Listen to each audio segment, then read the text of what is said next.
Hey, me and Matt here, and I'm Killer Kyle. Welcome to another episode of Wheels of Fury.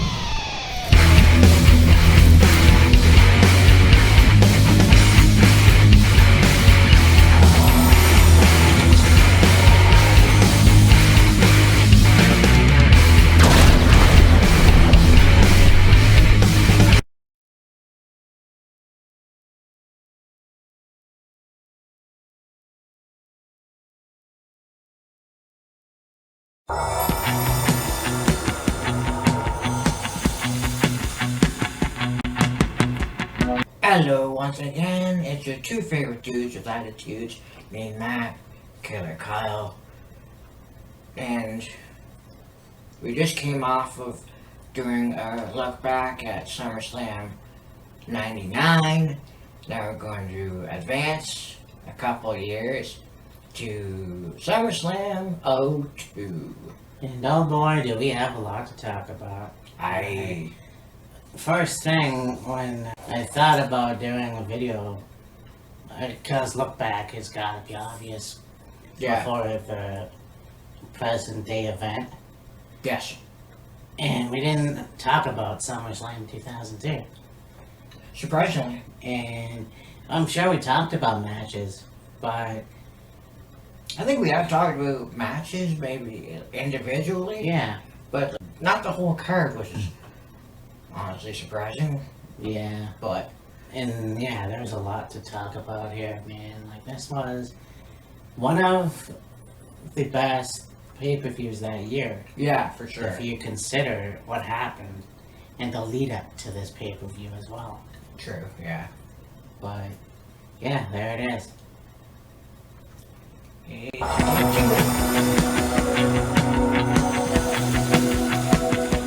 Night kicked off with Rey Mysterio one-on-one with Kurt Angle. And this rivalry was actually fairly good.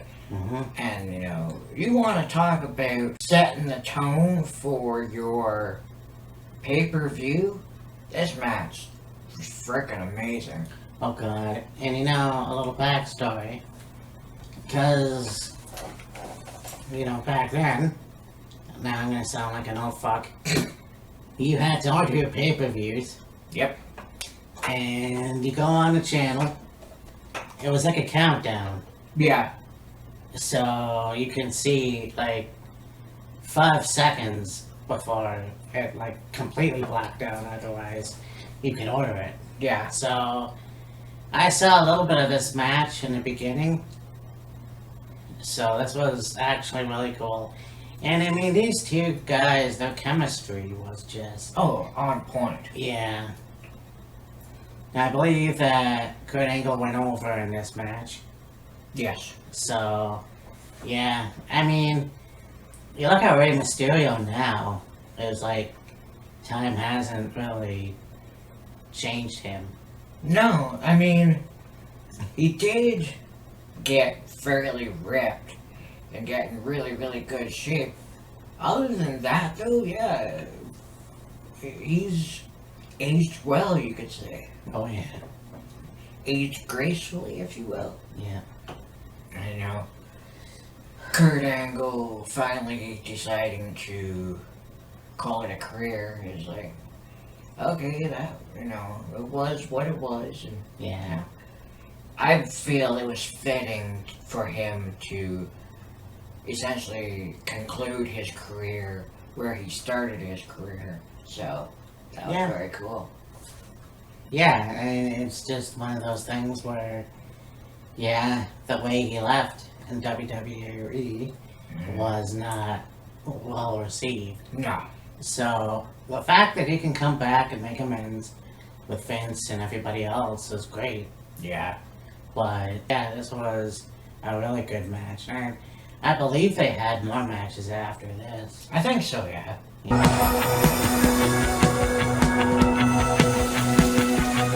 And we go on to the limousine riding, jet flying, kiss stealing, wheeling, dealing, son of a gun himself, the Nature Boy Ric Flair and Chris Jericho. Yeah. Yeah. This was a actually really good match. Oh yeah.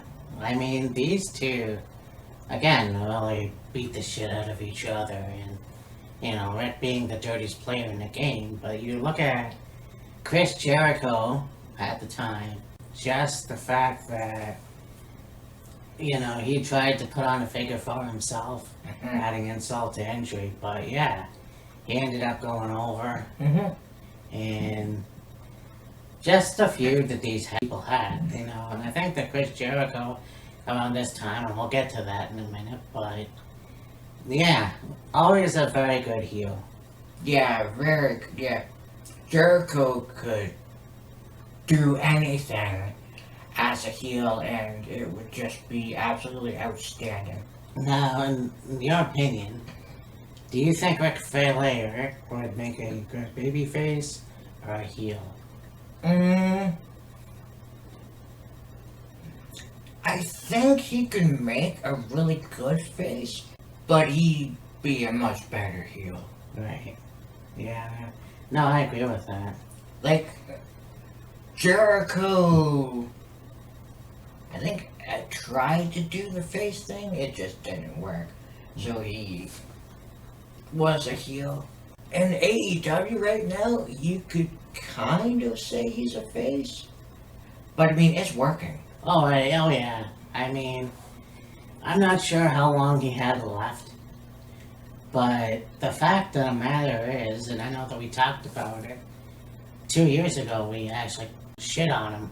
Yeah. With this big rant that we did, but it's true. He did get in better shape. Yes. As the time goes on, and whether he's a face or a heel, I think that I'm not sure how long he's going to be wrestling, but they would be wise for him to go out as a face.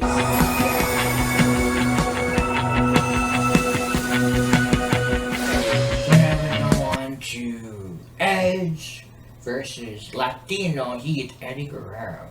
Yeah. Now you want to talk about two dudes that had very good chemistry with each other and, worked off of each other so well and, had very, very good matches. Edge and Eddie had some amazing, amazing matches with each other. Oh yeah, and yeah, very good chemistry with those two. And I mean, that's just one of those things where, if Eddie was still here, I would sure they would have even better matches, Yeah. And it's kind of like, what Eddie was, he could do anything. Oh yeah, Eddie could do it all. He could do brawls, he could do high fly matches, he could do ladder matches, he could do anything. And it's kind of like, yes, he had his demons, and that's what eventually took his life. And it sucks. It really fucking sucks. Edge is still at his best at where he is now. Oh yeah. And I think, I'm gonna go on and say that I would have hoped for him to win the Universal title. Yeah. There's still time. Oh yeah. But yeah, this match was really good. And even though it was, when he returned at the Rumble, and it had been 10 years since his retirement, when he came back, even though it was 10 years, you would swear it was like 6 months to a year. Oh, I know. Like, he just picked right up exactly where he left off and seemed to fit in so well. I mean, do a little bit, again, of a rivalry with Randy Orton and, face Roman Reigns and do various other things. And seemingly, he's as good now as he's ever been. Oh, yeah, for sure. And that's very cool when you can have a comeback like that. Oh, yeah. But I mean, yeah, there's nothing more I can really say. Yeah. But,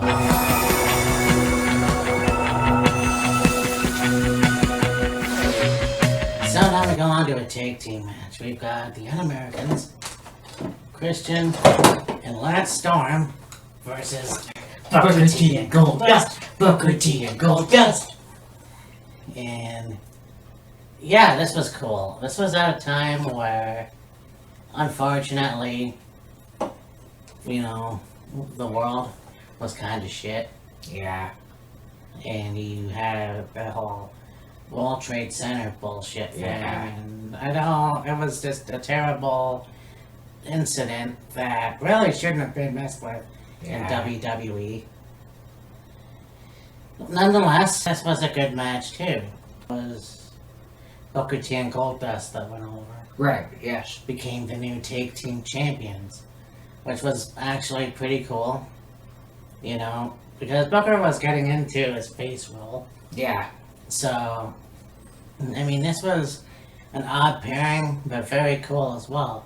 And I mean, Lance Storm and Christian, Lance Storm being in the business for as long as he has been, that was fucking great. Yeah. Yeah, that whole trio, Lance Storm, Christian, and Test, actually were very, very good, and they did a very good job at making you hate them, essentially. Yeah. And, talk about an unfortunate event that WWE shouldn't have capitalized on.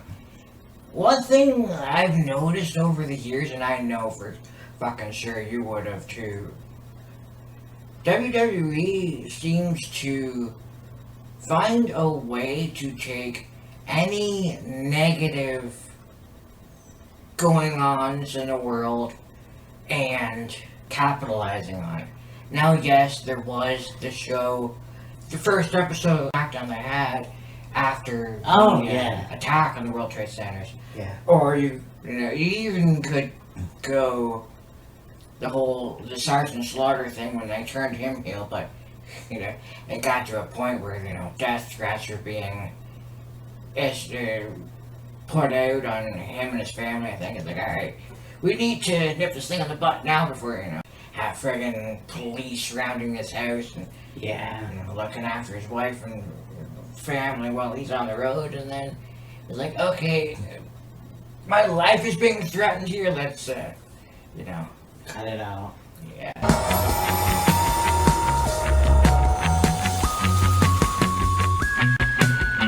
So now we go on to Rob Van Dam and Chris Benoit. Yes. Yeah. The ECW from the past versus ECW from the present, in a way. Because Chris Benoit was in ECW for quite a bit. Yeah. And then, of course, Rob Van Dam. Now, what's funny is watching the Icons episode, and I probably have memory when I was a kid watching that, but not really remembering that Rob Van Dam did have a stunt in 1997 in WWF. Yes. So that was actually pretty cool. Do I remember? Maybe, I don't even know. But yeah, nonetheless, this was a really good match, and these two were vicious. Like, oh yeah. I mean, Benoit was always intense. Oh yeah. And then, of course, you have Rob Van Dam, that high flyer, trying to, doing the Van Daminator, and then the 5-star frog splash.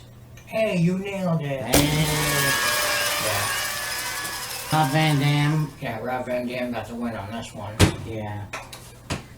This was good. I mean, once again, these matches were, back then, not as rare, but it was like, these two intense guys going in the ring and putting on a great match. Oh yeah, for sure, absolutely. So, I gotta talk about, ECW from the past and ECW from a little more in the future, you could say. yeah. Benoit was with ECW mid-90s. What Van Dam wasn't until... It was like 97. Yeah. Or 96, whichever the case. Whichever one it was. Benoit was like 94. They call him a crippler because he didn't really break Sabu's neck. Sabu fucked it up himself. Well, like, yeah, it was a backdrop. There was a match with Chris Benoit and Sabu, and Benoit went for a backdrop on Sabu, and Sabu, I guess, couldn't decide which way he wanted to land. Whether he wanted to land on his back, and basically he spiked himself into the canvas, and his head went one way, his body went the other, and broke his neck. Oh, yeah. That was graphic.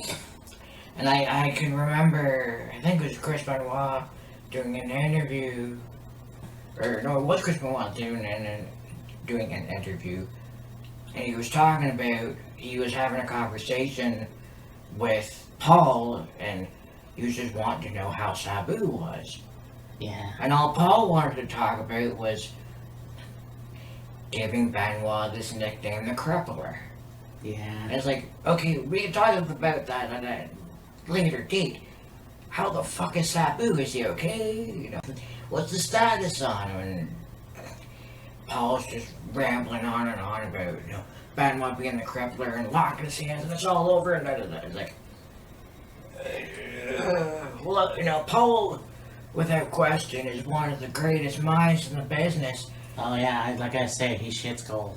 But, like, if you have an idea for someone, great, but, like, you know, separate when's an appropriate time to tell someone, you know, give someone this idea for a character for them, if you will. Because, like, all Benoit wanted to know was how Sabu was. And, you know, somehow Paul just got this idea in his head of calling Benoit the Crippler, and, you know, was so eager to tell Chris, and all Chris wanted to know is how Sabu was doing. So, yeah. Yeah.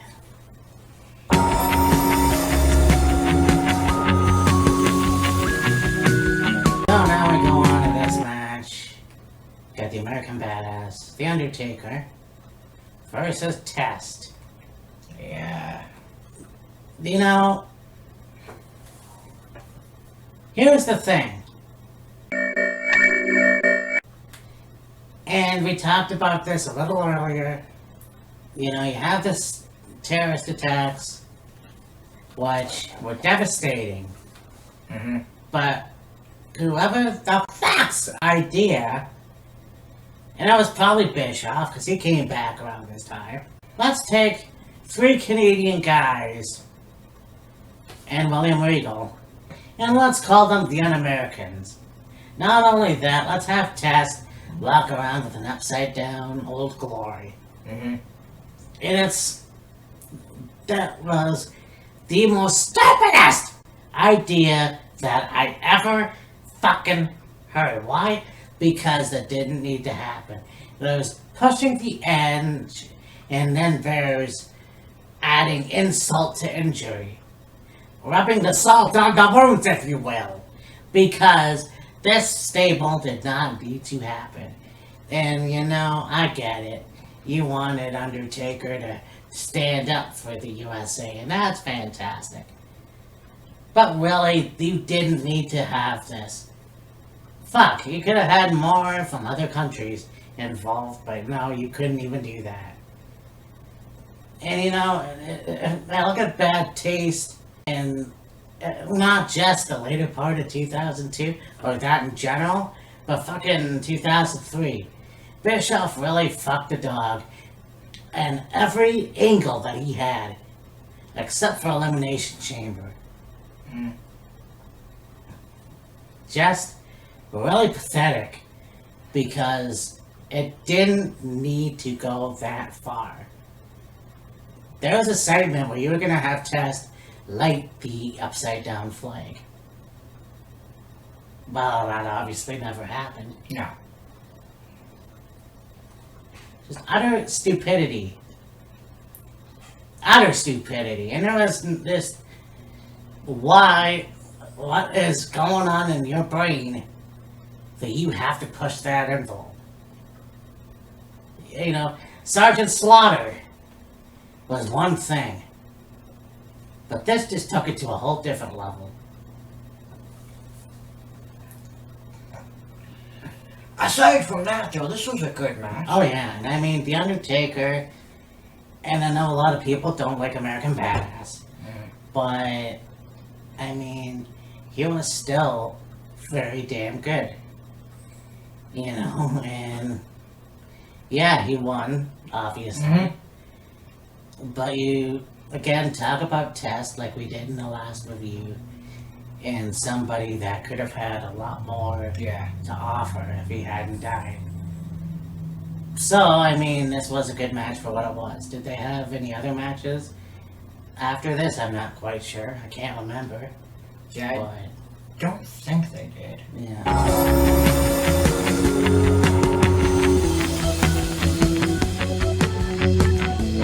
So now we go on to a match that you could say was probably the best, or one of the best matches of the night. Mm-hmm.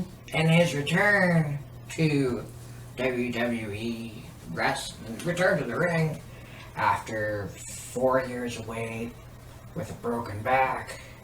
You got old HBK Shawn Michaels and his longtime best friend and also a better rival, Yeah. Triple H. This was unsanctioned. Yes. Uh, So, I can't remember. I think it might have been Unforgiven. I'm not quite sure. But Shawn Michaels comes back. And I think, okay, the next night on Raw, you have him trying to find his way back. And you have him embrace Triple H. And then, during the last segment, Triple H goes into the locker room and presents Shawn Michaels with a gift. And you knew right away what was going to happen. So,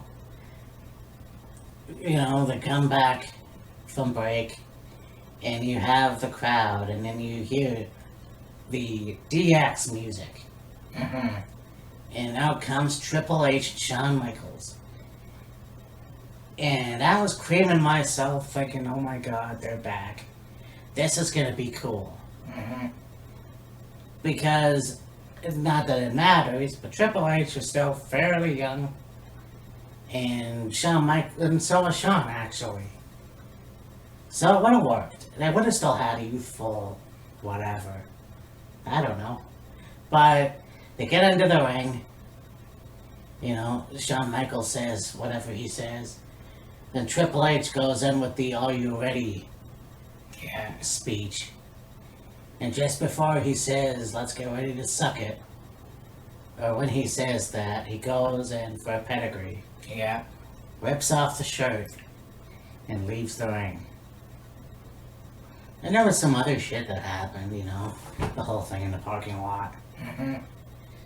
The fact is, it would have been very cool, and I know that this match wouldn't have happened if that were the case. But it would have been cool to see DX reunite for a while. Yeah.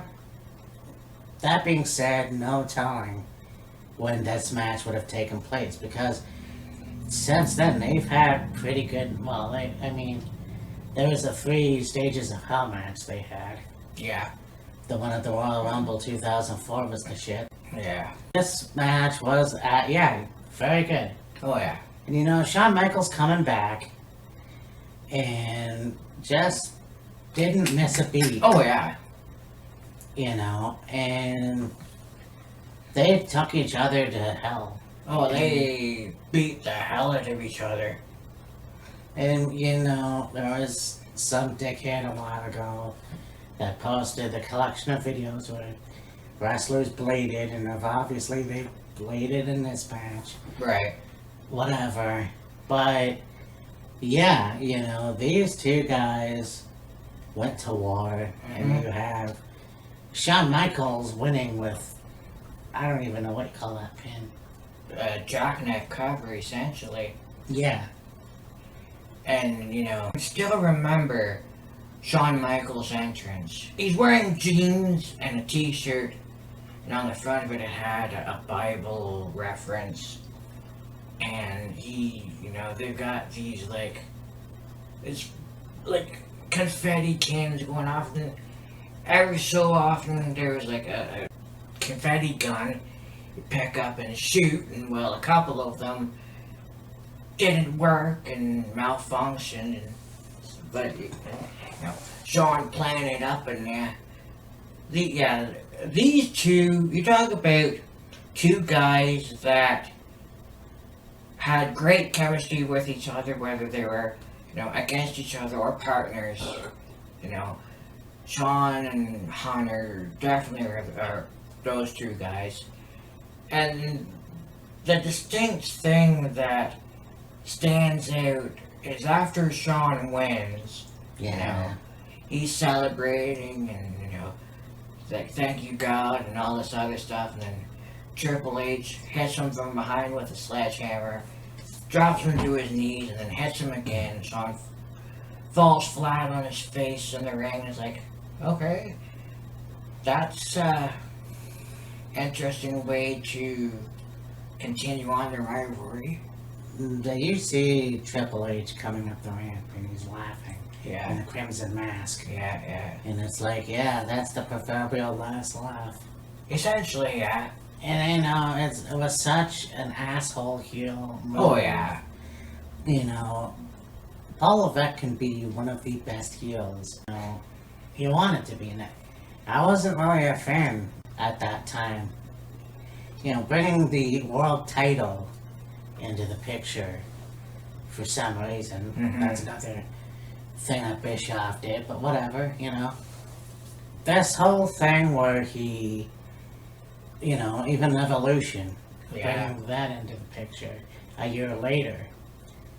But this was a good match, and I don't know how to put it into words. I mean, they used ladders, chairs, tables, even, falling through the announce table. Yeah. This match, they brought the best out of each other, essentially.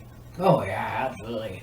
Anytime Sean and Hunter were in the ring, whether it be Team and SDX or opponents, they always brought out the best in each other. Yeah.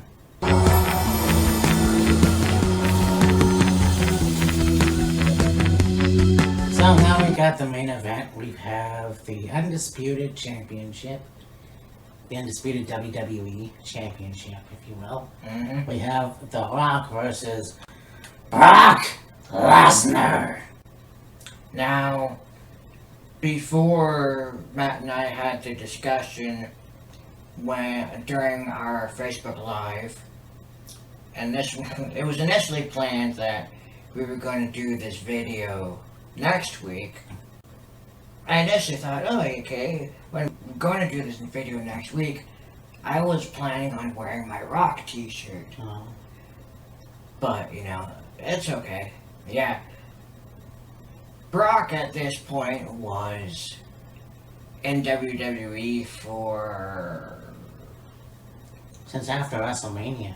Yeah, so 3 months, I think. About that, yeah. And, just racking people all over the place, king of the ring, and, all culminating to this point and having this one-on-one match with Rock at Summerslam. And the training vignettes that for both of these guys. And just even seeing the training regimen of Brock back then, he had a very unique training regimen. One thing he would do is, usually when you do a set of push-ups, you get down on the floor, you point your toes, and then you just push yourself up off the floor. Well, what Brock would do is he'd get some chairs, and put his feet on one chair, and then put his hands and arms on, you got 3 chairs, put his feet on one chair and then put each hand on the other chairs and do push-ups like that. And his philosophy on it, it was basically, it allowed you to, like, instead of, when you go down, you stop when you get to the floor, and then you push up, using the chairs, it allows you to get further down and work muscle groups more. And then, the, what did he call it? The drill? Where he, like, twists side to side and lift his knee up, and then, jogging with a log on his shoulder. The ice bath. The ice bath, yeah. But here's a fun boy from Minnesota. Back then, 25 years old, which means next year is 45. Jesus Christ. Yep. The guy was a machine. Oh, absolutely. And think about it. Here's a guy that comes in after WrestleMania, beats up Spike Dudley and Crash and whoever else, I think it was Al Snow. Beat Hogan clean. Beat Undertaker. Won King of the Ring. And now you have him at SummerSlam beat The Rock for the WWE title. Yeah. Now, SmackDown, I thought, and you know what, I did. I thought normally when someone gets attacked, they're gonna, at the go-home show, they're gonna get the victory. Brock Lesnar manhandles The Rock on SmackDown. And I thought, okay, The Rock's going over. Yeah. There is no question about it. But, obviously he was going to do movies. And I think he was going to do the Scorpion King. I think so at that point, yeah. So this was very cool to see The Rock being dominated like he's never been dominated. Yeah. I mean, he definitely had some good moves to try to beat Lesnar. But ultimately, Brock Lesnar became the youngest WWE champion. And I don't know if there's been a record to beat that.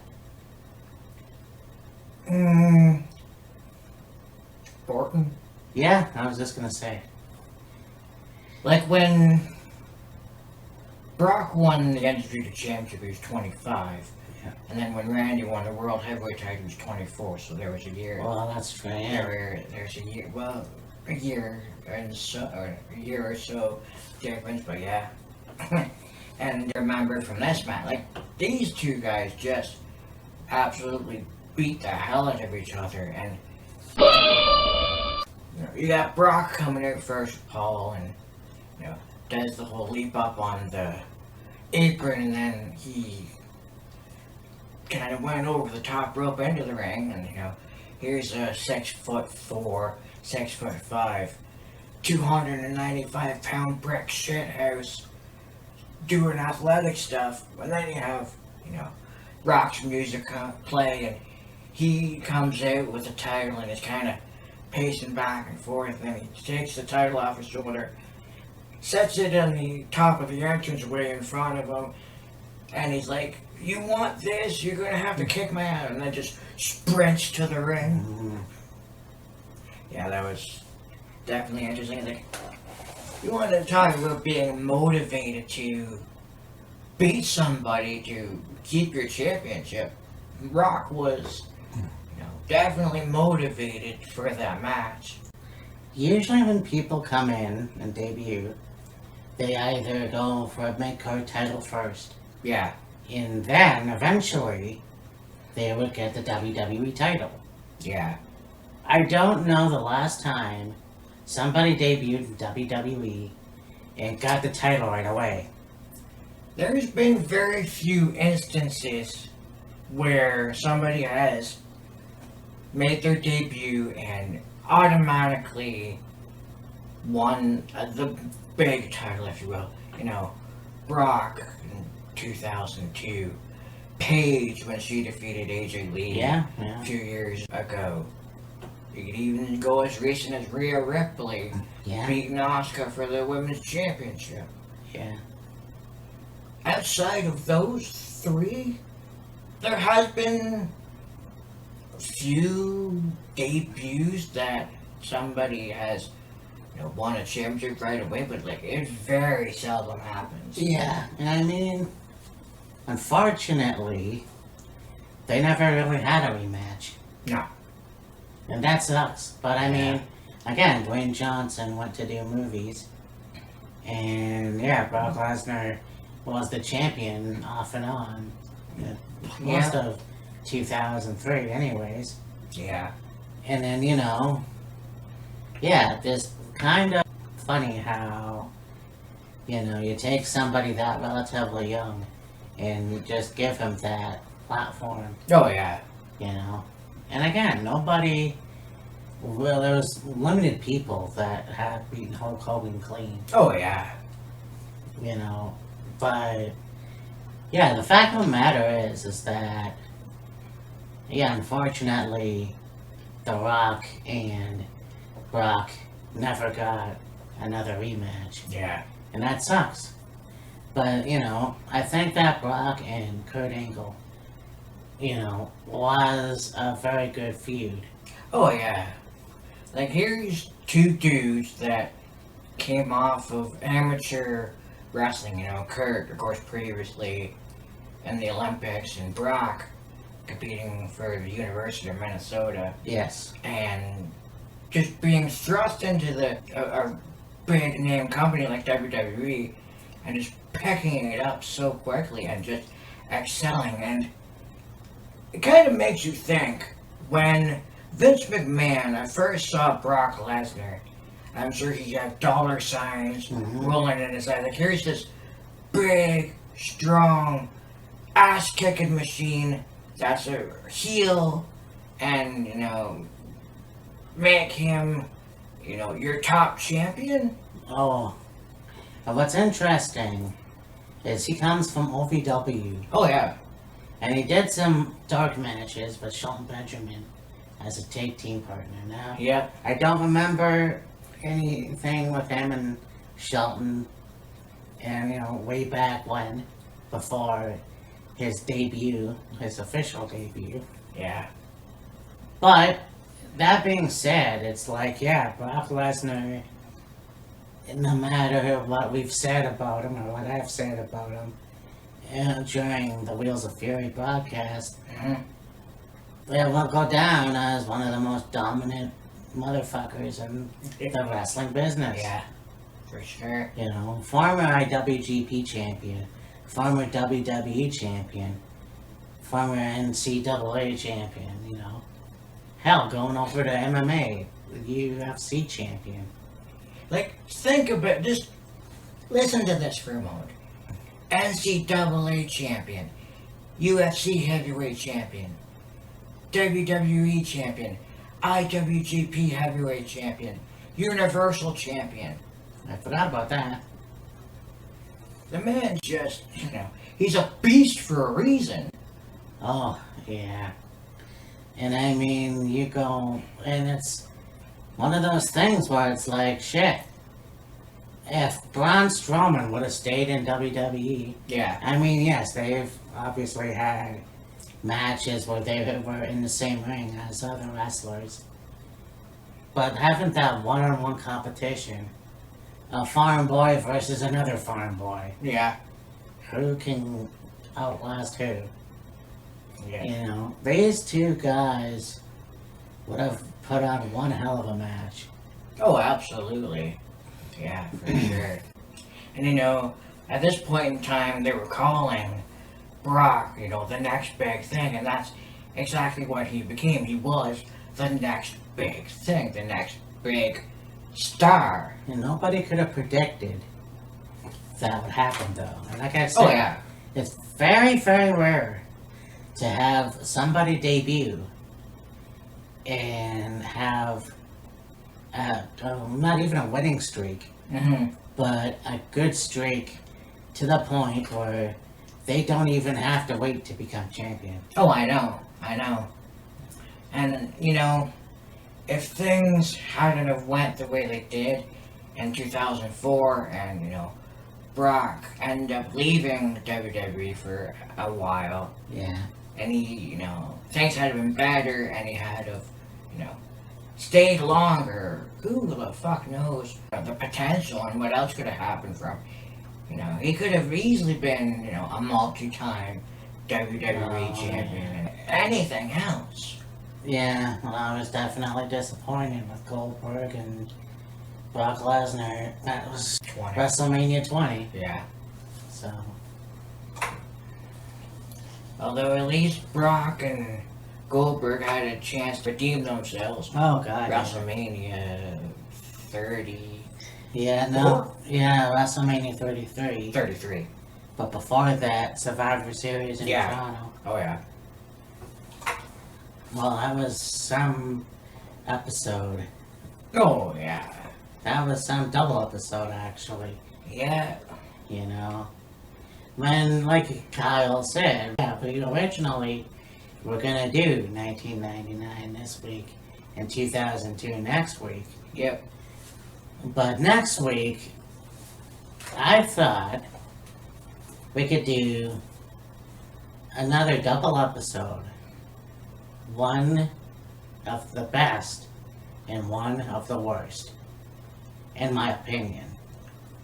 Well, yeah, one of the best SummerSlams and one of the worst, in Matt's opinion. No, and maybe mine, I don't know yet. You'll have to watch it. Yeah. So next week, we will wind the clock back to the early 90s and talk about Wembley Stadium's big event of SummerSlam 92, and then the following year, 93 SummerSlam. Yeah. And then, of course, the actual SummerSlam Yes. is coming up after that, and then TakeOver 36. Now, from there, I'm not sure, because, that Impact pay-per-view. Resurgence? Resurgence. Yeah. Well, that's on the 14th. Oh, Yes. alright. So, you will squeeze that in Yeah. at some point. I really hope they have matches for that. Oh, I'm sure they will at some point. It's looking like they're gonna have David Finlay against Jay White. Yes, I know that. Aside from that, not too sure what else they're gonna have. Yeah. Anyways, for me and Matt, this is Killer Kyle. This is Wheels of Fury. And if you're not down with that, we've got 2 words for you. Suck it!